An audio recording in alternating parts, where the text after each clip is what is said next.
எடுத்து அவளுக்கு கொடுத்தான். ஒரு ஆமேன் சொல்லலாம். அப்போ ஆத்துமாக்கள் கர்த்தர் தருவார். நிறைய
ஹல்லேலூயா. Praise the Lord.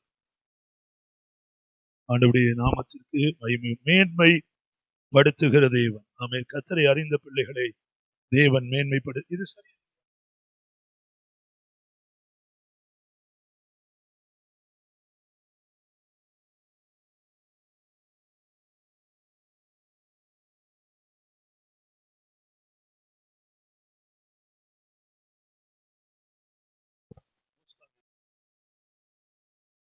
ஹல்லேலூயா.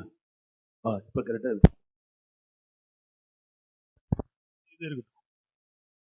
கர்த்தருடைய நாமத்திற்கு மகிமை உண்டாகட்டும். மேன்மை படுத்துகிற தேவன். ஹல்லேலூயா. எவரையும் மேன்மைப்படுத்தவும் பலப்படுத்தவும் உம்முடைய கரத்தினால் ஆகும். கொஞ்ச நேரம் அந்த வசனங்களை பார்க்கலாம். உபாகமத்தின் புத்தகம் 28ஆம் அதிகாரம் முதல் வசனத்தை நாம் வாசிக்கலாம். ஹல்லேலூயா. உபாகமம் 28:1. நான் உனக்கு விதிக்கிற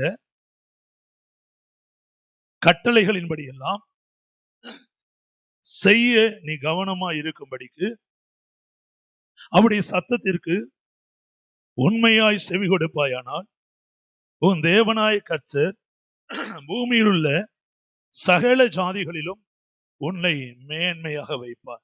எவரையும் மேன்மைப்படுத்தவும் பலப்படுத்தவும் அவருடைய கரத்தினால் ஆகும். போன வாரம் எல்லாவற்றையும் ஆளுகை செய்கிறவர் தமது ஆளுகையை நம்முடைய கரத்தில் தருகிறார். ஒரு ஆமேன்னு சொல்லுங்களேன். நீ பர்சனல் லைஃப்ல தான் அதை உணர முடியும். நீங்கள் போகிற இடங்களில உங்களுக்கு அந்த ஆளுகையை தருவார். ஆமேன்னு சொல்லுங்களேன். நான் பெட்ரோல் போட போகும்போது ஒரு பெட்ரோல் பங்க்ல சந்திச்சேன். நம்ம மிஸ்ஸஸ் விஜய சந்திச்சேன். ஆமா, மிஸ்ஸஸ் விஜய்னா உங்களுக்கு குழப்பமா இருக்கட்டும் தான் சொல்றேன். சரி, அவங்கள சந்திச்சேன். ஆண்டவரை சொன்னேன். ஒன்னையும் பெட்ரோல் பங்க் கூட இல்ல, கிரேஸ் சூப்பர் மகன் நினைக்கிறேன், இல்ல கார்டு நம்பர் கொடுத்தேன், வாங்கிட்டாங்க. அடுத்து பெட்ரோல் பங்க்ல பார்த்தேன்.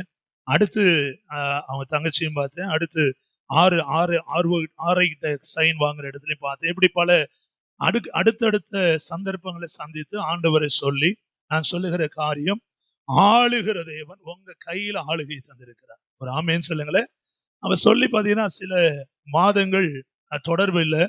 ஒரு நாள் பேக்கோட வந்து வீட்டு கதவை இரவு தட்டினப்போ வீட்டை திறந்து அவன் பிரச்சனை சொன்னப்போ, சரிம்மா இங்கே இரு அப்படின்னு சொல்லி அன்பு காட்டி அவங்களும் எங்களுக்கு துணையாக ஆரம்ப ஊழியம் அப்படிலாம் வந்து ஞானசனம் எடுத்து இல்லை கர்த்தருடைய குடும்பமாக ஒரு ரட்சிக்கப்படாத குடும்பமா இருந்தாலும் அருமையான ஒரு பிரதரை கொடுத்து பிள்ளைகள் இருவரையும் கொடுத்து கர்த்தர் ஆலயத்துல வைத்திருக்கிறார். ஒரு ஆமேன்னு சொல்லுங்களேன். இந்த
அவர் சத்தத்திற்கு உண்மையாய் செவி கொடுப்பாயானால் உன் தேவனாய் கர்த்தர் சகல உன்னை மேன்மையாக வைப்பார். ஆமென். அப்போ தேவன் கொடுத்த கட்டளை கற்பனைகளை நீங்கள் நான் கைகொள்ளும் போது கர்த்தர் மேன்மையாக வைப்பார். சும்மா என்னை மேன்மைப்படுத்துவார், என்னை உயர்த்துவார் என்று நம்பிக்கொண்டிருப்பதை விட கர்த்தர் நமக்கு என்ன கற்றுத்தருகிறாரோ அதன்படி செய்ய முயற்சி எடுத்தாலே போதும், ஆண்டவர் ஆசீர்வதிப்பார். ஆமென். அந்த முடிஞ்ச வரங்கிறது கூட ஒரு வசனம் ஞாபகம். இதே இந்த மாத வாக்குத்தத்தத்தின்படியே திருப்பிக் கொள்ளுங்கள். 1 நாளாகமத்திலே 1 நாளாகமம் 29ஆம் அதிகாரத்திலே 29ஆம் அதிகாரத்திலே முதல் வசனம் பாருங்க. அது தாவீது தன் மகனாகிய சாலமோனை குறித்து சொல்லப்பட்டிருக்கிறது. கீழே அப்படி வந்தீங்கன்னா 3வது வசனம், தேவனுடைய ஆலயத்துக்காக நான் சவதரித்து வைத்திருக்கிறேன் என்று சொல்லப்பட்டிருக்கு. அடுத்து கீழே கர்த்தருக்கு காணிக்கைகளை செலுத்த வேண்டும் என்று சொல்லப்பட்டிருக்கு. இப்படி எல்லாம் சொல்லிட்டே வரும்போது அங்கே ஒரு வார்த்தை உண்டு, இயன்ற மட்டும் நான் எல்லாவற்றையும் ஆமேன் சேகரித்து வைத்தேன். ஒரு ஆமேன் சொல்லாம, இயன்ற மட்டும். அதை நீங்க அந்த அதிகாரத்தை படிச்சு நீ எங்கன்னு கண்டுபிடிங்க. இயன்ற மட்டும், எங்களால் இயன்ற மட்டும், அதாவது நம்மளால என்ன முடியுமோ அதுவரை. அப்போ இன்றைக்கு நாம் கற்றுக்கொள்கிற வார்த்தை, கர்த்தருடைய கட்டளைகளுக்கு கீழ்ப்படிந்து நடக்கிற பிள்ளைகளை கர்த்தர் மேன்மையாக வைப்பார். ஆமே. அப்ப பைபிள்ல நிறைய கட்டளைகள் கற்பனைகள் சொல்லப்பட்டிருக்கு. ஏறக்குறை 3000த்திற்கு மேற்பட்ட பிரமாணங்கள் கொடுக்கப்பட்டிருக்கு. எல்லாத்தையும் கடைபிடிப்பது சாத்தியமற்றது. அதாவது கடைபிடிக்க முடியுமா என்று சோதித்து பார்க்கவும் முடியாது. ஆகவே ஆண்டவர் கொடுத்த ஒரே ஒரு கட்டளை, அதை வைத்து இன்றைக்கு நம்ம உங்களுக்கு மேன்மை உண்டு, நிச்சயமாய் உண்டு என்பதை ஆவியானவர் உங்களுக்கு வெளிப்படுத்துவாராக. ஒரு ஆமேன்னு சொல்லுங்களேன். திரும்ப நான் சொல்றேன், உபாகம் 28:1 இவைகளெல்லாம் நீ செய்ய கவனமாய் இருந்தால், ஆமென், அதன்படி நீ நடந்தால் கர்த்தர் உன்னை எல்லா ஜாதிகளிலும் மேன்மையாக வைப்பார். ஆமென், அல்லேலூயா.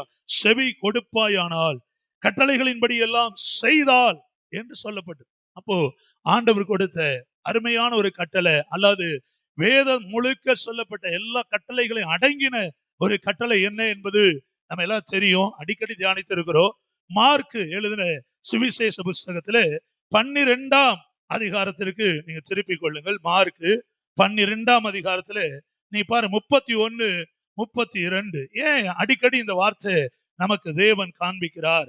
ஏன் இதையே திரும்ப திரும்ப சொல்லுகிறார்? அறிந்த ஒரு வேத பகுதி தான். நான் கூட வேறு சத்தியங்கள் எடுக்கலாம் அப்படின்னு என் மனதில் தோன்றி நான் வாசித்து பார்த்தேன். ஆனாலும் கர்த்தர் இதே வார்த்தையை தான் சொல்லும்படி உங்களுக்கு எனக்கும் ஒரு ஆலோசனையாக தேவன் கொடுத்த வார்த்தை. பாருங்க, அல்லேலூயா. மார்க் 12ஆம் அதிகாரம் அல்ல 30 பாருங்க. உன் தேவனாகிய கர்த்தர் உன் முழு இருதயத்தோடும், உன் முழு ஆத்துமாவோடும், உன் முழு மனதோடும், உன் முழு பலத்தோடும் அன்பு கூறுவாயாக என்பதே பிரதான கற்பனை. ஒரு அலையிலேயே சொல்ல மாட்டீங்களா? 29 பாருங்க, 29. இயேசு அவனுக்கு பிரதியுத்தரமாக, யாருக்கு பிரதியுத்தரமாக? 28. வேத பாரகரில் ஒருவன் அவர்கள் தர்க்கம் பண்ணுகிறதை கண்டு கேட்டு அவர்களுக்கு நன்றாய் உத்தரவு சொன்னார் என்று அறிந்து. என்ன தர்க்கம்? மரித்தோர் உயிரோடு எழும்புவதும் இயேசு மரித்த பின்பு உயிரோடு எழும்புவதும் குறித்து தர்க்கம் பண்ணுகிறார்கள். உங்களுக்கு தெரியும், இயேசுவை சூழ்ந்திருந்த கூட்டம் 5 வகையான கூட்டம். ஒன்று சதுசேயர், அவர்கள் உயிர்த்தெழுதல் இல்லை என்று நம்புகிறவர்கள், கிடையவே கிடையாது. பரிசேயர்கள், உயிர்த்தெழுதலை நம்புகிறவர்கள். மூன்றாவது வேத பாரகர்கள், அப்படின்னா பைபிள் ஸ்காலர்ஸ். எந்த பைபிள்? பழைய ஏற்பாட்டிலே பிரமாணங்களை நன்கு அறிந்தவர்கள். நான்காவது இயேசுப்பட்ட அற்புதங்களை பெற்றுக்கொண்டவர்கள், இயேசுக்கு பின்னே வந்தார்கள். 5வது கூட்டம் அற்புதத்திற்காக, சுகத்திற்காக இயேசுவின் பின்னே வந்த கூட்டம். ஒரு அழிலே சொல்லுங்களேன். இதுல தர்க்கம் நடக்குது. சதுசேயர், பரிசேயர், வேதபாரகர் எல்லாம் பேசிட்டு வரும்போது ஆண்டவர் வேதபாரகரில் ஒருவன் தர்க்கம் பண்ணுகிறதை கேட்டு, ஆமென், இயேசு சொல்றார் 29ஆம் வசனத்துல, இயேசு வேதபாரகனுக்கு பிரதியுத்தரமாக கற்பனைகளில் எல்லாம் பிரதான கற்பனை எதுவென்றால், இஸ்ரவேலே கேள், நம்முடைய தேவனாகிய கர்த்தர் ஒருவரே கர்த்தர். ஒரு ஆமென் சொல்லுங்களேன். இன்றைக்கு 2 தெய்வ வழிபாடு அல்ல. ஒருவேளை நம்முடைய வீடுகள்ல விக்கிரகங்கள் போட்டோ கலட்டப்பட்டிருக்கலாம். ஆனால் வேதம் தெளிவாய் சொல்லுகிறது, விக்கிரக ஆராதனை படம் வைத்தால் மட்டுமல்ல, தேவனாகிய கர்த்தரை வைக்க வேண்டிய இடத்துல நாம் எதை வைத்திருந்தாலும், ஒரு அழியிலேயே சொல்லுங்களேன், நான் ஒருவேளை இந்த ஊழியம் பெருசாகணும், ஆயிரக்கணக்கான ஜனங்கள் வரணும், இதுவே என் சிந்தையா இருந்து ஆட்களை பிடிக்கிறவனாக நான் காணப்பட்டால், ஒரு ஆமேன்னு சொல்லுங்களேன். சத்தமா சொல்ல மாட்டீங்களா? ஆலயத்துக்குள் வந்துட்டாங்க, அதனால அவங்களுக்கு ஒரு சாதாரண ஜெபம் போதும், அல்ல ஜெபிச்சுட்டேன்னு போய் சொல்லிட்ட போதும், பார்க்கும்போது பிரைஸ்லா சொல்லிட்ட போதும், எனக்கு தேவை இன்னும் ஆயிரக்கணக்கான ஆத்துமாக்கள் வேணும், அந்த சபையை போல நான் கட்டணும், இதை செய்யணும் என்று நான் நினைப்பேனே ஆனால் அது தேவனுக்கு உகந்தது அல்ல. ஒரு ஆமேன்னு சொல்லுங்க. கர்த்தர் நல்லவர். அதான் ஆண்டவருடைய வார்த்தை சொல்லுது, கற்பனைகளில் எல்லாம் பெரிய கற்பனை என்ன? தேவனாகிய கர்த்தர் ஒருவரே, அவர்தான் நம்முடைய ஆண்டவராய் இயேசு கிறிஸ்து. அழியிலே சொல்லுங்க, எங்கேயும் எதுக்காகவும் ஆண்டவர் விட்டு கொடுக்காமல் அவர் மீது வைக்கிற அன்புதான் நம்மை மேன்மைக்குள்ளே கொண்டு போய் நிறுத்தும். ஒரு ஆமேன் சொல்லுங்க. அவருக்காக நீங்கள் பாராட்டுகிற வைராக்கியம் தான் கர்த்தர் உங்களுக்காக வைராக்கியமாய் இருப்பார். ஒரு அழியிலே சொல்ல மாட்டீங்க, சத்தமா சொல்ல மாட்டீங்களா? என்னுடைய வாழ்க்கையில எல்லாமே தாறுமாறா நடந்தப்போ, அப்பாவுக்கு கடைசி காரியம் இந்த கொல்லி வைக்கிறதுன்னு சொல்லுவாங்க, நான் தான் செய்யணும், எங்கள் ஜாதி எங்கள் வழக்கத்தின்படி சொல்ல கேட்டதான் உண்மை.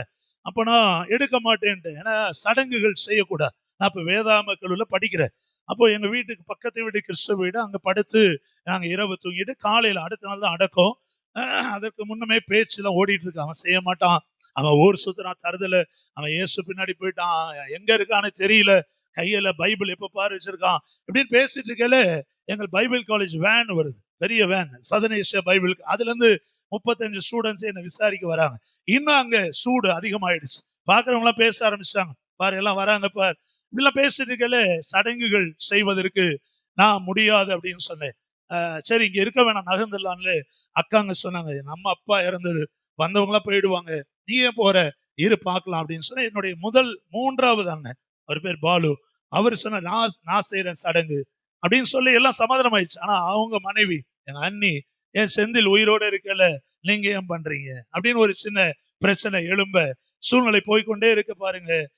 காரியங்கள் நம்ம எப்போ ஆண்டவருக்காக வைராக்கியம் நிக்கிறோமோ, கர்த்தர் அந்த இடத்துல வைராக்கியம் பாராட்டுவார். ஒரு ஆமென் சொல்லுங்களேன். ஒரு 10 நிமிஷம் சலசலப்பு, ஆனா அதுக்கப்புறம் அண்ணன் போய் எல்லாமே சேவ் பண்ணிட்டு சடங்குகள் அவரே செய்து முடித்தார். ஆமென். அங்க எல்லாருமே இன்று வரை எல்லாம் நல்லா பேசுறாங்க. சில நேரங்கள்ல பாடுகள் பிரச்சனைகள் தலைக்கு மேல போகலாம், பண கஷ்டங்கள் தலைக்கு மேல வரலாம், நம்முடைய வருமானம் இருக்கலாம், வேலை ஸ்தலங்களில் போராட்டம் இருக்கலாம், தொழில வரலாம், ஊழியத்துல வரலாம், நிறைய தேங்கி கிடப்பது போல் இருக்கலாம், வாழ்க்கை அடுத்த நிலைமைக்கு போக முடியும்னு நம்ம நினைக்கலாம். ஆனால் மறந்து போகாதிருங்கள், உங்கள் தேவனாய கர்த்தர் ஒருவரே. ஒரு ஆமேன் சொல்லுங்களேன். 2 மாற்று வழிகள் கிடையவே கிடையாது. ஒரு அலிலிய சொல்லுங்க, அது சர்பத்தின் வடிவிலே பிசாசு ஊர்ந்து வந்து ஏவாளை ஏமாற்றினது போல நம்ம ஏமாற்றி நினைத்தாலும் ஒரு ஆமேன் சொல்லுங்களேன். பிசாசு, நீ தலை நசுக்கப்பட்டவன் என்பதை நீ அறிந்திருக்க வேண்டும், திருச்சபை அறிந்திருக்க வேண்டும். ஒரு ஆமேன் சொல்லுங்களேன். இன்னைக்கு ரொம்ப ரொம்ப காமனா இருக்கிற பலவீனங்கள், பிபி, சுகர், தலை சுற்று என்ன ஆயிடுமோ அப்படின்னு வரும்போது பயந்து போகாதிருங்கள், சோர்ந்து போக வேண்டாம். ஒரு ஆமேன் சொல்லுங்களேன். பிசாசு நீ என்ன பலவீனத்தினாலே முடக்க முடியாது. ஒரு ஆமேன் சொல்லுங்க. நான் இன்னும் போக வேண்டிய தூரம் இருக்கு. வேலைக்கு போறீங்களா சொல்லணும், என் சம்பாத்தியத்துல என் குடும்பம் உயரணும், நீர் கொடுத்த வேலை. ஒரு ஆமேன் சொல்லுங்க. இப்படியே நான் இருக்க மாட்டேன், அடுத்த நிலைமைக்கு என் தேவன் கொண்டு போவார், தொழில உயர்த்துவார், ஊழியத்துல அடுத்து நான் மேல போவேன். ஏன் இந்த மாத வாக்குத்தத்தம் எவரையும் மேன்மைப்படுத்த பலப்படுத்தவும் கரத்தால் ஆகும். எவரையும் என்ன அர்த்தம், படிச்சவன் படிக்காதவன் யாரா இருந்தாலும் சரி. அதான் முதல் வசனம் நீ பார்க்கிறோம், மேன்மை. என் கற்பனைகளின்படி நடக்கிற, என்னில் அன்பு கூர்ந்து என் பிரமாணங்களை கை கொள்ளுகிறவனை நான் மேன்மைப்படுத்துவேன். அலிலிய சொல்ல மாட்டீங்களா?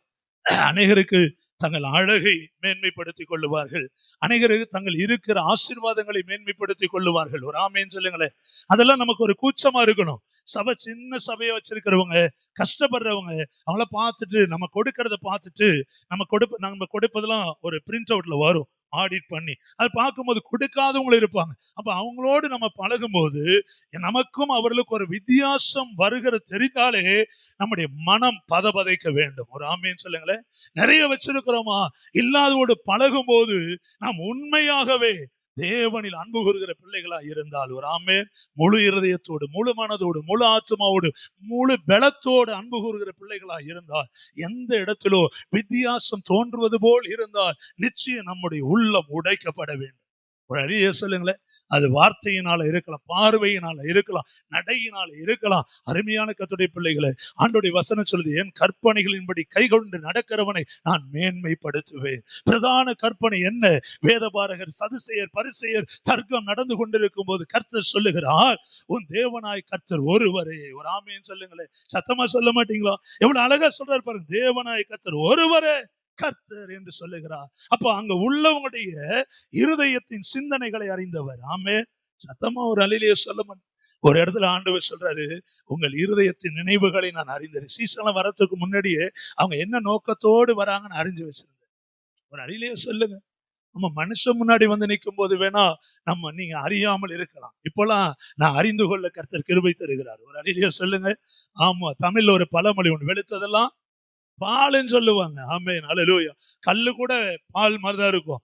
ஆமேன். கல்லு மரத்து கீழே பாலை குடிச்சாலும் கல்லுன்னு சொல்லுவாங்க அப்படின்னு பழமொழிகள்லாம் உண்டு. அதுபோல இன்றைக்கு வார்த்தை ஜாலங்களினாலே, செய்கைகளினாலே, ஆமே, நம்ம மற்ற உண்மையான அன்பை காண்பிக்க முடியாத கட்டத்துல பிசாசு கொண்டு போய் விடுகிறான். அதனாலதான் மேன்மை என்பது நாம் காண முடியல. மேன்மை என்பது உலகம் கொடுக்கிற மேன்மை உண்டு, கர்த்தர் கொடுக்கிற மேன்மை உண்டு. கர்த்தர் கொடுக்கிற மேன்மை என்ன சொல்லுது? என் கற்பனைகளை கைக்கொண்டால் பூமியின் சகல ஜாதிகளிலோ உன்னை நான் மேன்மையாக வைப்பேன். ஒரு ஆமேன் சொல்லுங்களேன். அப்ப பிரதான கற்பனை என்று ஆண்டவர் சொல்லுகிறார், ஆமே, உன் தேவன் தேவனாய் கர்த்தரது முழு இருதயத்தோடு, உன் முழு ஆத்துமோடு, உன் முழு மனதோடு, முழு பலத்தோடு அன்பு கூறுவாயாக என்பது பிரதான கற்பனை. இரண்டாவதாக 31 இதற்கு ஒப்பாய் இருக்கிற இரண்டாம் கற்பனை என்னவென்றால், உன்னிடத்தில் நீ அன்பு கூறுவது போல் பிறனிடத்திலும் அன்பு கூறுவாயாக என்பது. இவைகளிலும் பெரிய கற்பனை வேறொன்றும், சத்தமா சொல்லுங்க, இல்லை, இல்லை, இல்லவே இல்லை. பக்கத்துல பார்த்து இல்லை. என்னோட எவ்வளவு கர்த்தர் பேசுறாரோ அதனுடைய வெளிப்பாடுதான் இங்க பிரசங்கம். ஒரு அழியிலே சொல்லுங்க, வேற ஒண்ணும் கிடையாது. வேற எதையும் நான் பிரசங்கித்தால் ஒரு அழியிலே சொல்ல மாட்டேங்க. அது சபை ஆசீர்வாதத்தை நான் பார்க்க முடியாது. ஒரு அழியிலே சொல்லுங்க. ஆண்டுடைய வார்த்தை தெளிவா சொல்லு, இதை காட்டிலும் பெரிய கற்பனை ஒன்றும் இல்லை. அப்ப ரெண்டு விஷயம்தான். ஒண்ணு, நீங்களும் நானும் தேவனிடத்தில் அன்பு கூறுவதிலே மாயமாலம் இருக்குமே, ஆனால் பிசாசு மேன்மையை கொண்டு கொடுப்பான், நம்ம வாங்கிக்குவோம். ஒரு ஆமேன்னு சொல்லுங்க. அந்த மேன்மை நமக்கு சஞ்சலம், நமக்கு வருத்தம், காலம் பூரா கஷ்டங்கள். ஆனா இன்னொரு பக்கம், தேவனாய் கர்த்தரை முழு இருதயத்தோடு உண்மையாய் அன்பு கூறுவது, உன் மனதுக்கும் கர்த்தருக்கும் இடைப்பட்ட அந்த வாழ்க்கை தேவன் அறிந்திருந்தால் அங்க ஒரு மேன்மை கிடைக்கும். அது தேவன் கொடுக்கிற மேன்மை. ஒரு அழிலிய சொல்ல மாட்டீங்க, சத்தமா சொல்லுங்களேன். பைபிள நீங்க 6 மணி எடுத்துக்கோங்க. இல்ல, காயின் ஆபேல் மேன்மையாக அவன் நினைத்தான். காயின் ஆபேல் பாருங்க, அவன் விசுவாசத்தோடு கொண்டு போய் செலுத்துகிறான். ரெண்டு பேருமே முதல் தரமானவைகளை கொடுத்தார். காய்கறிகள், இன்னொருவன் ஆடு மாடு. ஆனால் கர்த்தர் ஆபேலின் காணிக்கை ஏற்றுக்கொண்டார். அப்ப காயினின் இருதயம் சரியில்லை என்று தேவன் அறிந்த வெளி வேஷத்திற்காக அவன் கொண்டு வந்து எல்லாவற்றையும் படைக்கிறான். அதனால் என்ன நடந்தது? ஆபேலை காயின் கொலை செய்கிற அளவுக்கு அவன் இருதயம் தூண்டப்பட்டதை பார்க்கிறோம். ஒரு ஆமேன்னு சொல்லுங்களேன். அவன் இன்றைக்கு பிரதான கற்பனை இதை விட வேறு ஒன்றும் இல்லை. இப்பொழுதுதான் நம்ம செய்திக்கு போகிற ஆண்டவர் கொடுத்ததை நான் எழுதி வைத்திருக்கிறேன். நாம லூக்கா 2ஆம் அதிகாரத்திலே இந்த 11ஆம் வசனத்திலே இந்த வாக்குத்தத்தங்கள் நமக்கு மேன்மை கிடைக்கும் என்பதற்கான ஆதாரம் என்ன தெரியுமா? பழைய ஏற்பாட்டில கற்பனைகள், கட்டளைகளை மோசைக்கு தேவன் கொடுத்தார். கடைபிடிக்கிறவர்களுக்கு மேன்மை உண்டு. ஆனா புதிய ஏற்பாட்டு விசுவாசிகளை உங்களுக்கு எனக்கோ கர்த்தரிடத்தில் முழு அன்பு செலுத்தும் போது, முழு பலத்தோடு அவரில் அன்பு கூறும் போது நம்மை மேன்மையாக வைப்பார். ஒரு ஆமென். இதுதான் பிரதான கற்பனை என்பதை எப்படி நான் உறுதியா சொல்லுகிறேன். லூக்கா எழுதின சுவிசேஷ புஸ்தகம் 2ஆம் அதிகாரத்திற்கு நீங்கள் திருப்பிக் கொள்ளுங்கள். அதுல 11ஆம் வசனம் பாருங்க. இன்று கர்த்தராகிய கிறிஸ்து என்னும் இரட்சகர் உங்களுக்கு தாவீதின் ஊரிலே பிறந்திருக்கிறார். இயேசு இந்த பூமியிலே பிறந்ததை தேவதூதர்கள் சொல்லுகிறார்கள். இதுல இருந்து சில வார்த்தைகள் உங்களுக்கு சொல்றேன். பிள்ளையை துணிகளில் சுற்றி முன்னணியில கிடைத்து இருக்கிறதை நீங்கள் காண்பீர்கள், இதுவே உங்களுக்கு அடையாளம் என்று தேவதூதன் 10ஆம் வசனத்துல தேவதூதன் சொல்லுகிறார். இப்போ 13, 14 இதெல்லாம் ஆண்டவரை துதிக்கிறார்கள். தேவதூதர்கள், மேய்ப்பர்கள் எல்லாம் துதிக்கிறார்கள். 15ஆம் வசனம், தேவதூதர்கள் இந்த விஷயத்தை சொல்லிட்டு பரலோகத்துக்கு போன பின்பு அங்க இருக்கிற மேய்ப்பர்கள் ஒருவருக்கு ஒருவர் பார்த்துட்டு சொல்றாங்க, நம்ம பெத்லகேம் ஊருக்கு போலாம். அங்க போய் தேவதூதன் சொல்லது நிறைவேறுச்சான்னு பின்னாடி தூங்குறீங்களா? ஒரு அழிலியா சொல்ல மாட்டீங்க. சரி, யாரு தயவு செய்து தூங்கிடாதீங்க. இதெல்லாம் நிறைவேறிச்சான்னு பார்க்க போறாங்க. கீழே பாருங்க, தீவிரமாய் வந்து மரியாள், யோசேப்பு முன்னணியில் கிடத்திருக்கிற பிள்ளையும் கண்டார்கள். அல்லேலூயா. அடுத்து பாருங்க 18, மேய்ப்பராலை தங்களுக்கு சொல்லப்பட்ட எல்லாம் நடந்திருப்பதை குறித்து ஆச்சரியப்பட்டார்கள். அல்லேலூயா. அடுத்து பாருங்க 21, பிள்ளைக்கு விருத்த சேதனம் பண்ண வேண்டிய 8ஆம் நாளிலே. போன மாத வாக்குத்தத்தம் செய்தியில கேட்டோம், ஈசாக்கு மேன்மேலும் விருத்தி அடைந்தான், பலப்படுத்தப்பட்டான், 100 மடங்கு ஆசீர்வதிக்கப்பட்டான். காரணம் என்ன? அவன் உடன்படிக்கையின் பிள்ளை. 2வது விருத்த சேதனம் பண்ணப்பட்டவன். ஒரு ஆமேன்னு சொல்லுங்களேன். இஸ்ரவேல் ஆண் பிள்ளைகள் எல்லாம் விருத்த சேதனம் பண்ணப்பட்டு தேவனோடு உடன்படிக்கை பண்ணப்பட வேண்டும். இப்போ இயேசு கிறிஸ்து சிறு பிள்ளையா இருக்கும்போது 8ஆம் நாளிலே கர்ப்பத்திலே உற்பவிக்கிறதுக்கு முன்னே தேவதூதனால் சொல்லப்பட்டபடியே இயேசு என்று பெயரிட்டார்கள். 22, மோசேயின் நியாயப்பிரமாணத்தின்படியே அவருடைய சுத்திகரிப்பின் நாட்கள் நிறைவேறின போது முதற் பேரான எந்த ஆண் பிள்ளையோ கர்த்தருக்கு பரிசுத்தமானது எண்ணப்படும் என்று கர்த்தருடைய நியாயப்பிரமாணத்தில் எழுதியிருக்கிறபடி அவரை கர்த்தருக்கென்று ஒப்பு கொடுக்கவும், கர்த்தருடைய நியாயப்பிரமாணத்தில் சொல்லி இருக்கிறபடி ஒரு ஜோடி காட்டுப்புறையாவது 2 புறா குஞ்சுகளையாவது பலியாக செலுத்தவும் அவரை எருசலேமுக்கு கொண்டு போனார்கள். ஒரு அலிலேயே சொல்லுங்க. பழைய ஏற்பாட்டுல சொல்லப்பட்ட அத்தனை கட்டளைகள் கற்பனைகளை நீங்கள் நான் கைகொள்ள வேண்டிய தேவையில்லை. ஒரு ஆமென் சொல்லுங்களேன். அதற்கு பதிலாக இயேசு கிறிஸ்து சிறு பிள்ளையா இருக்கும் போதே அந்த பிரமாணங்களின்படியே சுத்திகரிக்கப்பட்டு அவரும் தன்னை பலியாக ஒப்பு கொடுத்தார். ஒரு ஆமென் சொல்லுங்களேன். அவர் நமக்காக சிலுவையில் தன்னுடைய ஜீவனை கொடுத்து மரித்து உயிரோடு எழுந்த அந்த இயேசுவை நீங்கள் நான் தெய்வமாய் கொண்டிருக்கிறபடினால். ஒரு ஆமென் சொல்லுங்களேன். இப்போ பாயிண்ட்டுக்கு வருவோம். இங்கதான் இப்போ நீங்க ஆண்டவரை நீங்கள் முழு மனதோடும் முழு பலத்தோடும் முழு இருதயத்தோடும் முழு மனதோடும் அன்பு கூறுவில்லை, ஆனால் பழைய ஏற்பாடுல சொல்லப்பட்ட அத்தனை கற்பனைகளையோ நிறைவேற்றுகிறதற்கு சமம். ஒரு அலையிலேயே சொல்லுங்களேன், சத்தமா சொல்லுங்களேன். அப்ப ஆண்டவராகிய இயேசு ஒருவர் தான் தெய்வம் என்பதை நீங்கள் உறுதியாய் மனதிலே கொள்ள வேண்டும். இதற்கு விரோதமான எந்த கிரியைகளையும் தேவன் அங்கீகரிப்பதில்லை. ஒரு அணிலேயே சொல்ல மாட்டீங்க. ஆகவேதான் இந்த வார்த்தையின்படி அவரில் அன்பு கூறுகிற பிள்ளைகளை கர்த்தர் மேன்மையாக வைப்பார். ஆமே. சங்கீதம் 18:1 இன்னைக்குதான் வாசிச்சோம். பார்க்காம சொல்ல முடியுமா? சங்கீதம் 18:1. ஆமென், அல்லேலூயா. வாசிங்க. 18:1 எடுத்தா, என் பெலனாகிய கர்த்தாவே உம்மில் நான் அன்பு கூறுவேன். ஆமே. உபாகமம் 7ஆம் அதிகாரம், உபாகமம் 7ஆம் அதிகாரத்திலே 8ஆம் வசனம் பாருங்கள். உபாகமம் 7, எல்லாருமே எடுத்துக்கொள்ளுங்கள். 7ஆம் அதிகாரம் 8ஆம் வசனம். கர்த்தர் உங்களில் அன்பு கூர்ந்ததினாலும் உங்கள் பிதாக்களுக்கிட்ட ஆணையை காக்க வேண்டும் என்பதினாலும் கர்த்தர் பலத்த கையினால் உங்களை புறப்பட பண்ணி அடிமைத்தன வீடாகி ஈத்தி நின்றும் அதில் ராஜாவான பார்வோனின் கை நின்றோ உங்களை மீட்டு கொண்டார். ஆகையால் உன் தேவனாகிய கர்த்தரே தேவன் என்றும் தம்மில் அன்பு கூர்ந்து தமது கற்பனைகளை கை கொள்ளுகிறவர்களுக்கு அவர் 1000 தலைமுறை மட்டும் உடன்படிக்கையோ தயவையும் காக்கிற உண்மையுள்ள தெய்வம். இதுல நான் எழுதிட்டு வந்திருக்கிறேன். 7ஆம் அதிகாரத்துல 8ஆம் வசனம். கர்த்தர் உங்களில் அன்பு கூர்ந்தபடினால், God's love towards you, உனக்கு நேராக கர்த்தருடைய அன்பு. 9ஆம் வசனத்துல அப்படி உங்களில் அன்பு கூர்ந்து பாவ சாபங்களை மன்னித்து உங்களை மீட்டெடுத்து சபைகளை வைத்து உங்களை மேன்மைப்படுத்த திட்டம் வைத்திருக்கிற தேவனை நீங்கள் அன்பு கூர்ந்தால், 9ஆம் வசனம், நீங்கள் அன்பு கூர்ந்தால் அவர் 1000 தலைமுறை மட்டும் உங்களுக்கு இரக்கம் செய்கிறது. ஒரு ஆமென் சொல்லுங்களேன். உபாகமம் 7ஆம் அதிகாரம் 8ஆம் வசனம், God's love towards human being. 9ஆம் வசனம், the human love towards the Almighty God.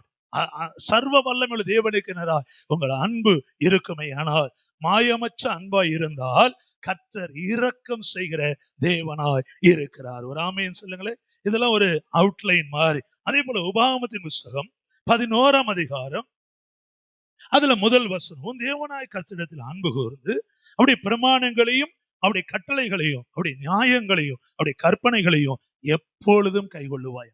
இப்ப இந்த கற்பனை கட்டளைகள் கைகொள்ள முடியாது. அந்த எப்பொழுதுங்கிறத மட்டும் எடுத்துக்கங்க. இந்த எப்பொழுதும் தூக்கி அங்க மார்க் 12 போடுங்க. என்ன பிரதான கற்பனை? இயேசு குழந்தையா இருக்கும்போது எல்லா கற்பனைகளையும் செய்து முடிக்க அவர் தன்னை பலியாக ஒப்பு கொடுத்தார். ஒரு ஆமென் சொல்லுங்களேன். புறா குஞ்சுகளை காணிக்கையாய் கொடுத்தார். விருத்த சேதனம் பண்ண எல்லாமே நடந்து முடிந்தது. ஆகவே அவரில் எப்பொழுதும் அன்பு கூறுகிற பிள்ளைகளை கர்த்தர் மேன்மையாய் வைப்பார். பின்னாடி வேடிக்கை பார்க்க தயவு செய்து கவனிங்கம்மா, கவனிங்க. எப்பொழுதும் அன்பு கூறுகிற பிள்ளைகள். அடுத்ததாக அதிலேயே உபாகமம் 11, அதிலேயே 13ஆம் வசனம் பாருங்க. 11ஆம் அதிகாரத்திலே 13ஆம் வசனம், நீங்கள் உங்கள் தேவனாய் கர்த்தரிடத்தில் உங்கள் முழு இருதயத்தோடும் முழு ஆத்துமாவோடு அன்பு கூர்ந்து அவரை சேவிக்கும்படி நான் இன்று உங்களுக்கு கற்பிக்கிற என் கற்பனைகளுக்கு கீழ்ப்படிந்தால், இஃப் யூ ஒபே. ஆமே. அப்ப ஆண்டவரை அன்பு கூறுதல 3 காரியம் முதல்ல கற்றுக்கொள்ளலாம். முதலாவது, அவருடைய கற்பனைகளை எப்பொழுதும் கைகூற வேண்டும். ஆமே. என்ன கற்பனை? முழு மனதோடு ஆத்மாவோடு அன்பு கூறுவதே பிரதான கற்பனை. 2வது, கீழ்ப்படிந்தால். 13ஆம் வசனம், கீழ்ப்படிதல். அதனாலதான் கீழ்ப்படுகிறவர்களோடு நீங்கள் கைகோர்க்க வேண்டும். ஒரு ஆமென் சொல்லுங்களேன். நான் அடிக்கடி அதுலதான் நான் கொஞ்சம் விலகி நிற்பேன். யார் யாரு கீழ்ப்படியாதோடு கைகோர்க்கிறார்களோ, சொல்லியும் அநேக முறை கர்த்தர் சொல்லியும் சபை சொல்லியும் ஆமென் நம்முடைய மனசாட்சி சொல்லியும் கீழ்ப்படிதல் ரொம்ப ரொம்ப முக்கியம். ஒரு அழியிலேயே சொல்லுங்க. உன்னுடைய சன் என்னோடு பேசியிருந்தார். என்கிட்ட பேசும்போது கை கட்டிக்கிட்டு நின்னார். அப்போ என்னை குறிச்சு விசாரிச்சார். எங்கள் குடும்பத்தை குறித்து சொன்னேன். அப்ப அவர் சொன்னாரு, அங்கே அந்த பேர்ல என் சாட்சி சொல்லும் போது சொன்னேன், எங்கே எப்படி எங்க அப்பா அவ்வளவு ஸ்ட்ரிக்டா வளர்த்தார் அப்படி பேசிட்டு வரும்போது கீழ்ப்படிதலை குறித்து அவரும் சொன்னார். உன்னை பாக்குறேன் சார், 21 இயர்ஸ் பாக்குறேன் நான். ஆமே, ஒரு ஒரு ஒரு பிரச்சனை இல்லை, அவங்க வேற ஏதோ யோசிக்கலாம் என்று சொல்லி பல விஷயம் பேசும்போது எனக்குள் தோன்றின காரியம், நான் சொன்னேன், பெரியவங்க வந்தா கூட எழுப்பி அவங்க உட்கார்ற வரை நின்னுகிட்டே இருக்கணும்னு எங்க அப்பா கற்றுக் கொடுத்திருக்கிறார். அதையும் அவர் நேற்று செய்யறதை நான் பாக்குறேன், அடிக்கடி பாக்குறேன். அவ்வளவு சொத்துக்காரு, கோடிக்கணக்கில் சொத்து இருக்கு, என்ன முடியாத அளவுக்கு சொத்து. ஒரே ஒரு பெண் பிள்ளை தான், ஒரு தங்கச்சி, அவங்களும் செட்டில் ஆயிட்டாங்க, பெரிய வசதி. ஆனா கை கட்டி தான் நிக்கிற. ஆமே, கீழ்ப்படிதல். ஒரு ஆமைன்னு சொல்லுங்களேன். நான் சொன்னேன், எங்க அப்பா எனக்கு அதெல்லாம் கற்றுக் கொடுத்ததுனாலே, நான் கீழ்ப்படிந்ததுனாலே, சில நேரத்துக்கு கசக்கும், சில உறவுகளுக்கு முன்னாடி நான் எழுந்து போய் உட்கார்ந்தாலோ சொன்னதை செஞ்சாலோ அவங்க எனக்கு வெக்கம் போல இருக்கும். என் ஃப்ரெண்டுகளுக்கு முன்னாடி எனக்கு திட்டி இருக்கிறேன், உங்களுக்கு சொல்லி இருக்கிறேன், என்னை காப்பாற்றுவதற்காக யாரு தேடி வந்து அவங்க கூட சேராதன்னு சொல்லுவார். நான் வீட்டுக்குள்ள இருப்பேன், தன் பிள்ளைய மட்டமா சொல்லுவார். நான் உண்மையை சொல்லுகிறேன், அவன் கிருஷ்ணனை தேடி வந்தியாப்பா, அவன் ரொம்ப பொல்லாதவன், சேராத, அவன் அவர் தென்னாலிராம், சேராது அப்படின்லாம் சொல்லுவார். ஏன் சொல்லுகிறேன், என் பிள்ளை நல்லா இருக்கணுங்கிறதுக்காக அவனை கெட்டவனா சொன்னாலும் பரவாயில்ல. ஒரு அழிலையே சொல்லுங்க, சத்தமா சொல்லுங்களேன். அப்படி இப்ப நான் சொல்ல, இங்க பாரு 13 வசனம் பாருங்க, கடைசி வரி, கற்பிக்கிற என் கற்பனைகளுக்கு கீழ்ப்படிந்தால், முதல்ல கை கொண்டார், இரண்டாவது கீழ்ப்படிந்தால். நீங்க தயவா சொல்லுகிற கீழ்ப்படியாத பிள்ளைகள், ஆமே, யாரோடையும் நீங்க சொல்லி சொல்லி சொல்லி பாருங்க, ஐக்கியம் வேண்டாம். ஒரு அழிலையே சொல்லுங்களேன், சத்தமா சொல்லுங்க. ஏன்னா இருதயம் அது மறத்து போயிடும். கீழ்ப்படிதல் அவ்வளவு நல்ல வசனமே இருக்கு. 1 சாமுவேல் 15:22 என்ன சொல்றாரு? ஆமென், ஹல்லேலூயா. சர்வாங்க தகன பலிகளை பார்க்கிறோம், ஆமே, ஆட்டு கெடாக்களின் நினங்களை பார்க்கிறோம், கீழ்ப்படிதல் உத்தமம். ஒரு அழிலே சொல்ல மாட்டீங்களா? இரண்டகம் பண்ணுதல், முரட்டாட்டம் பண்ணுதல் பில்லி சூனியத்திற்கு சமம் என்று வேதம் சொல்லு. ஒரு ஆமேன்னு சொல்லுங்க. 3வது குறிப்பு கீழ்ப்படிதலை. அதுல 22ஆம் வசனம், 1 உபாகம் 11:22 பாருங்க. நீங்கள் உங்கள் தேவனாய் கர்த்தரை அன்பு கூர்ந்து அவர் வழிகளெல்லாம் நடந்து அவரை பற்றி கொள்ளும்படிக்கு உங்களுக்கு செய்ய இந்த கற்பனைகள் ஜாக்கிரதையாய் கை கொள்ள வேண்டும். பற்றி கொள்ளுதல் 3வது. ஒரு ஆமேன்னு சொல்லுங்களேன். இப்படி பற்றி கொள்ளுகிற பிள்ளைகள், கீழ்ப்படுகிற பிள்ளைகள், ஆமே, கற்பனைகளை கை கொள்ளுகிற பிள்ளைகள். இது 3ம் எதை நோக்கி வருகிறது? உன் தேவனாய் கர்த்தரிடத்தில் அன்பு கூர்ந்து, முழு பலத்தோடு அன்பு கூர்ந்து, முழு மனதோடு அன்பு கூர்ந்து, முழு இருதயத்தோடு அன்பு கூர்ந்து, முழு மனதோடு அன்பு கூறுகிற பிள்ளைகள். ஒவ்வொரு வாழ்க்கையோ எப்பொழுதுமே தேவனிடத்தில் அன்பு கூறுகிற பிள்ளைகள், எப்பொழுதுமே கீழ்ப்படுகிற பிள்ளைகள், எப்பொழுதுமே அவரை பற்றி கொள்ளுகிற பிள்ளைகளை கர்த்தர் மேன்மையாக வைப்பார். ஒரு ஆமேன்னு சொல்லுங்களேன். சத்தமா சொல்ல மாட்டீங்களா? உபாகம் 30ஆம் அதிகாரம், உபாகம் 30ஆம் அதிகாரம் 6ஆம் வசனம், 30:6. அதுல வாசிங்க. தேவனாய் கர்த்தரில் முழு இருதயத்தோடும் ஆத்துமாவோடும் பிழைக்கும்படி. சரி, முதல் ஆசீர்வாதம் திரும்ப ஒரு 3 ஆசீர்வாதங்கள் எழுதிட்டு வந்தது, பிழைத்து இருக்கும்படி செய்வார். ஒரு ஆமேன்னு சொல்லுங்களேன். இங்கிலீஷ் பைபிள்ல, love the Lord your God with all your heart, with all your soul, that you may live. நீ வாழ்ந்திருப்பாய். ஒரு ஆமேன்னு சொல்லுங்க. பிழைத்து இருப்பாய். ஒரு அழிலையே சொல்ல மாட்டீங்க. பிழைப்புலையும் 2 விதம் இருக்கு. உலகத்தின்படி பிழைத்தல், கர்த்தர் கொடுக்கிற ஆசீர்வாதங்களினால் பிழைத்தல். ஒரு அழிலையே சொல்ல மாட்டீங்க. ஊழியர்கள், விசுவாசிகள் உலகத்தின்படி பிழைக்கலாம், ஆனால் கர்த்தர் கொடுக்கிற பிழைப்பு என்றைக்குமே நம்மை சமாதானமாய் நடத்தும். ஒரு அழிலையே சொல்லுங்களேன். பற்றாக்குறையின் நேரத்திலும் கர்த்தர் அதை வெறுமையாய் நம்மை விடாமல் இருப்பதை கொண்டு மிகுந்த மன சமாதானத்துடன் நடத்துவார். ஒரு ஆமே. ஏறக்குறை 20,000 பேர் சாப்பாட்டுக்கு காத்திருக்கிறாங்க. சின்ன பையன் வச்சிருந்த சில மீனும் அப்பமும் ஏசப்பா கையில வந்ததினாலே பல ஆயிரங்கள் போஷிக்கப்பட்டார்கள். மீதியான துணிக்கு எடுக்கப்பட்டது. ஆமே. அப்போ ஆண்டவரிடத்தில் அன்பு கூறுவதற்கு விரோதமாய் வருகிற காரியங்கள் என்ன? உன் பற்றாக்குறையில கர்த்தர் மேல் முழு அன்பு செலுத்த முடியவில்லை. அன்பு சகோதரி அவங்க உண்மையை சொன்னாங்க. அநேக நேரத்துல நான் அவரை மறந்துடுறேன். ஒரு ஆமேன்னு சொல்லுங்களேன். நான் கூட திலகராஜ் சொல்றான்னு நினைச்சு கர்த்தரை சொல்றாங்க. ஒரு ஆமேன்னு சொல்லுங்க. எவ்வளவு அன்பா சொல்றாங்க பாருங்க. அவ்வளோ மறந்துடுறேன் அவரு. ஒரு அழிலையை சொல்லுங்க.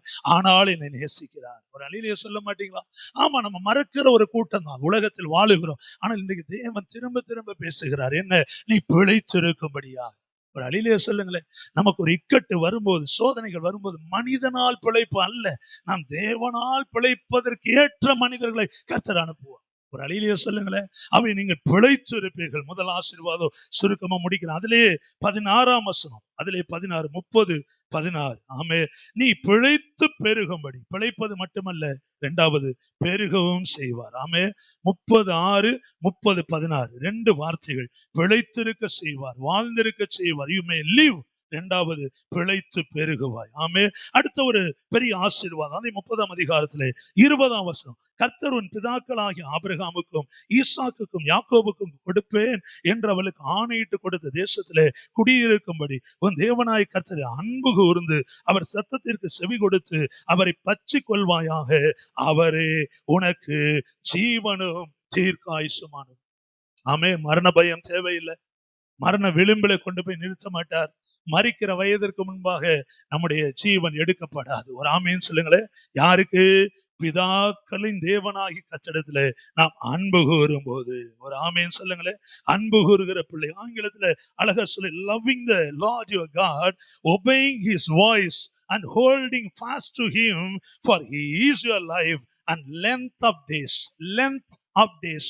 உன் வாழ்க்கையின் ஜீவன் தீர்க்காயுசை கர்த்தர் உனக்கு தருவார். பைபிள் பொய் சொல்லாதுங்க. ஒரு ஆமேன்னு சொல்லுங்களேன். பக்கத்துல பார்த்து சொல்ல, பைபிள் பொய் சொல்லாது. சொல்ல மாட்டீங்களா? அங்க சொல்லவே இல்லை. பைபிள் பொய் சொல்லாது. ஒரு ஆமேன்னு சொல்லுங்களேன். மனுஷன் பொய் சொல்லலாம், நான் பொய் சொல்லலாம், பைபிள் ஒரு நாள் பொய் சொல்லாது. ஒரு ஆமே, வசனம் சொல்லுது, நீ அவரில் அன்பு கூறும் போது. ஆமே, கட்டளைகளை கை கொள்ளுகிற அன்பு எது? உன் தேவனாய் கர்த்தர் முழு மனம், முழு இருதயம், முழு ஆத்துமா, முழு பலம் அன்பு கூறுகிற பிள்ளைகளை கர்த்தர் பிழைத்திருக்கும்படி செய்வார். பிழைப்பது மட்டுமல்ல, பிழைத்து பெருகும்படி செய்வார். இரண்டாவதாக, உன் ஆயுசை நீண்ட நாட்களாக உன் வாழ்க்கையை கர்த்தர் ஆசீர்வதிப்பார். அவரே உனக்கு ஜீவனும் தீர்க்காயுசுமாய் இருப்பார். மூன்றாவது சங்கீதம் 145, Psalm 145, 145ஆம் சங்கீதத்திலே 20ஆம் வசனத்தை நான் உங்களுக்காக வாசிக்கிறேன். கர்த்தர் தம்மில் அன்பு கூறுகிற யாவரையும் காப்பாற்றி துன்மார்க்கர் யாவரையும் அழித்து போடுவார். ஒரு ஆமேன்னு சொல்லுங்களேன். மூன்றாவது, those who love God, he will protect you. ஆமே, உங்களை பாதுகாக்கிற தேவனாய் இருக்கிறார். அப்போ இன்னொரு வகையில சொன்னா, நீங்க உண்மையா கர்த்தரை நேசிக்கிறீங்களா? அவர் ஒருவர் தான் தேவன் என்று சொல்லி நேசிக்கிறீங்களா? கவனிங்கள, இக்கட்டு பாடுகளுக்கு பயப்படாதீங்க. நீங்க பாட்டுக்கு சமாதானமா இருங்க. சங்கீதக்காரன் சொல்லுகிறான், நான் தூங்கினேன், இரவில தூங்கினேன், என்ன செய்தேன்னு அறியல, ஆனா காலையில எழுந்து பார்த்தேன், கர்த்தருடைய வலதுகரம் என்னை தாங்கினது. ஒரு ஆமேன்னு சொல்லுங்களேன். சத்தமா சொல்ல மாட்டீங்களா? ஆயா இருக்கலாம், பயப்படவே தேவையில்லை. ஒரு ஆமே. ஏன்? உனக்குள்ள உன் மனசு சொல்லும், முழு மனதோடு என் தேவனை மாயமாலம் கிடையாது. ஆமே, என் சக விசுவாசிகளோடு, என் ஊழியம், என் நண்பர்கள், உறவுகள், மாமனார், மாமியார், நாத்தனார், குடும்பங்கள் எல்லாரையும் நான் மன்னிக்கிறேன், மறக்கிறேன், முழு மனதோடு அன்பு கூறுகிறேன் என்று உங்கள் என் இருதயம் சொல்ல கொடுமானால், இன்னைக்கு 3 ஆசீர்வாதம் பிழைத்து இருக்கும்படி செய்வார், பிழைத்து பெருகும்படி செய்வார். இரண்டாவதாக பார்த்தோம், உனக்கு ஜீவனை தீர்க்காயுசை கொடுக்கிறார். மூன்றாவது, உங்களை காப்பாற்றுகிறார். ஆமே, அதுலயே இன்னொரு வசனம் 97ஆம் சங்கீதம், காப்பாற்றுகிறதற்கு இன்னொரு வசனம் 97ஆம் சங்கீதத்துல 10ஆம் வசனம், கர்த்தரில் அன்பு கூறுகிறவர்களே தீமையை வெறுத்து விடுங்கள், அவர் தம்முடைய பரிசுத்தவான்களை ஆத்துமாக்களை காப்பாற்றி துன்மார்க்கரின் கைக்கு அவர்களை தப்பு வைக்கிறார். நீங்க காப்பாற்றுறதற்கு ஒரு சின்ன செக்கு வைக்கிறார், தீமையை விட்டு விலக வேண்டும். ஒரு அழியிலே சொல்லுங்களேன். சத்தமா சொல்ல மாட்டீங்களா? கொஞ்சம் கூட இருதயத்துல தீமை நினையாதிருப்போமாக. ஆமேன்னு சொல்லுங்க. எனக்கு சேர்த்துதான் இந்த பிரசவம். ஒரு அழியிலே சொல்லுங்க. தீமையானவைகளை பேசாதிருப்போமாக. ஒரு அழியிலே சொல்லுங்க. ஒருத்தவங்களுக்கு ஒரு கெட்டது நடந்துருச்சுன்னா, ஆமே, நான் சில நேரம் கேட்டிருக்கேன் வெளியில இருந்து கூட, அதுக்கா நடந்தது நல்லதுதான். ஒரு அழியிலே சொல்லுங்களேன். அவங்களுக்கா இது நடந்தது நல்லதுதான், அவங்களுக்கு அது போச்சா பரவாயில்ல, வராது, நல்லதுதான். இந்த நல்ல காரியம் கெட்டதா முடிஞ்சிருச்சா, சந்தோஷம். ஏன்னா அவர்கள் மீது நாம் கொண்டிருக்கிற ஏதோ ஒரு சிந்தனை, ஏதோ ஒரு தவறான எண்ணம். ஒரு ஆமேன்னு சொல்லுங்க. அதான் அழகா சொல்றாரு இந்த இடத்துல 97:10, கர்த்தரில் அன்பு கூறுகிறவர்களே நீங்கள் தீமையை வெறுத்து விடுங்க. அடியிலே சொல்லுங்களேன். அப்ப அன்பு கூறுறேன்னு சொன்னா போதா? நான் அன்பு கூர்ந்ததுனால முழு நேர ஊழியத்துக்கு வந்த வேலையை விட்டேன் சொல்லிட்டு இருந்தா பார்த்தா, அது எப்போ கிரியைகளில வெளிப்படும் தெரியுமா? நான் தீமையை விட்டு விலகிறேனா. அடியிலேயே சொல்லுங்களேன், தீமை பேசுகிறவர்களை நான் ஐக்கியமாய் கொண்டிருக்கிறேனா? தீமை பேசுகிறவர்கள் மற்றவர்களை குறித்து வந்து நம்மிடத்தில் சொல்லுகிறவர்களோடு அதிக போன் கால், என்னுடைய மொபைல்ல கான்டாக்ட்ல ஹிஸ்டரின்னு ஒண்ணு இருக்கும், அதை எடுத்து பாருங்க. யாரோடு அதிக நேரம் பேசுகிறோம்? ஒரு ஆமையை சொல்லுங்க. 2 செகண்ட், 5 செகண்ட் எல்லாமே இருக்கும். அதுல ஓல்டுன்னு இருக்கும், ஓல்டர்னு இருக்கும், டேட் வைஸ் வரும். இன்னைக்கு நீங்க தீர்மானம் எடுங்க, தயவு செய்து. யாராயும் என்னை சேர்த்து சொல்லுகிற இந்த பிரசங்கம் உங்களுக்கு மட்டுமல்ல. தீமை பேசுகிறவர்கள், புறங்கூறுகிறவர்கள், நம்முடைய இருதயத்தை, சமாதானத்தை கெடுக்கிறவர்கள், நமக்கு ஏதோ ஒன்று நடந்ததுனாலே அந்த குறிப்பிட்ட நபரை, அது உறவுகளா இருக்கலாம், வேலை ஸ்தலமா இருக்கலாம், அவர்கள் மீது வைத்திருக்கிற கசப்பு, ஆமே, இந்த தீமையை வெறுக்காத போது ஆண்டவரில் அன்பு கூறுகிற அந்த அன்பிலே ஒரு கரை இருப்பதை தேவன் பார்ப்பார். பரிசுத்த ஆவியானவர் பார்ப்பார். ஒரு ஆமீன் சொல்லுங்க. சத்தமா சொல்ல மாட்டீங்களா? என்னை 3 பிரதான ஆசீர்வாதம் 30:6, 30:16 கர்த்தர் உன்னை பிழைத்து இருக்கும்படியும் பிழைத்து பெருகும்படி உன்னை ஆசீர்வதிப்பார். 30:20 உனக்கு ஜீவனும் தீர்க்காயுசுமாய் இருப்பார். சங்கீதம் 145:20, 97:10 கர்த்தரில் அன்பு கூறுகிறவர்களே தீமையை வெறுத்து விடுங்க. ஒரு அழியிலே சொல்ல மாட்டேன்.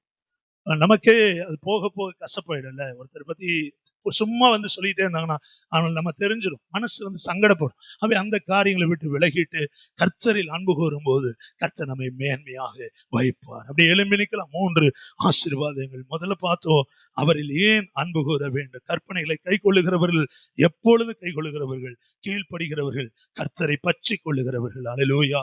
இந்த 3 கேட்டகரியில 3 ஆசீர்வாதங்களை கொடுத்தார். நீங்கள் பிழைத்து இருப்பீர்கள், பிழைத்து பெருகுவீர்கள். ஆமென். 2வது உங்களை ஜீவனை தீர்க்காய்ச்சி கொடுப்பார். 3வதாக உங்களை காப்பாற்றுவார். அடிக்கடி தண்ணீர் பாய்ச்சுவார். நீ சோர்ந்திருக்கிறியா? உன் உள்ளம் வறண்டு இருக்கா? உன்னுடைய வருமானத்துல குறைவு இருக்கா? கவனிக்கிறீங்களா? உங்க வலது கருத்து உயர்த்தலாம். அவங்களுக்கு கண்ணீர் விடுறீங்களா? எதை குறிச்சு கவலையோடு இருக்கிறீங்களா? ஐயோ எனக்கு இந்த சூழ்நிலையா என்று வந்திருக்கிறீங்களா? கையை உயர்த்தி சொல்லுங்க. ஆண்டவரே, இன்றைக்கு நான் என்ன ஒப்பு கொடுக்கிறேன். ஆண்டவரே, அதிக நாட்கள் தடை இருக்குதா? வர வேண்டிய நன்மைகள் வர வேண்டிய காலத்துல வராமல் இருக்கிறதா? நடக்க வேண்டிய நன்மைகள் நடக்காமல் இருக்கிறதா? கைகளை உயர்த்தி, இதுதான் ஒரு சரியான நேரம். It's the right time, it's appropriate time, amen, to reconcile with God. ஆமென். ஆண்டவரோட ஒப்புரவாக ஒரு அருமையான தருணம். நீங்க வேணா செஞ்சு பாருங்க. கர்த்தர் தடைகளை உடைப்பார். ஆமென்.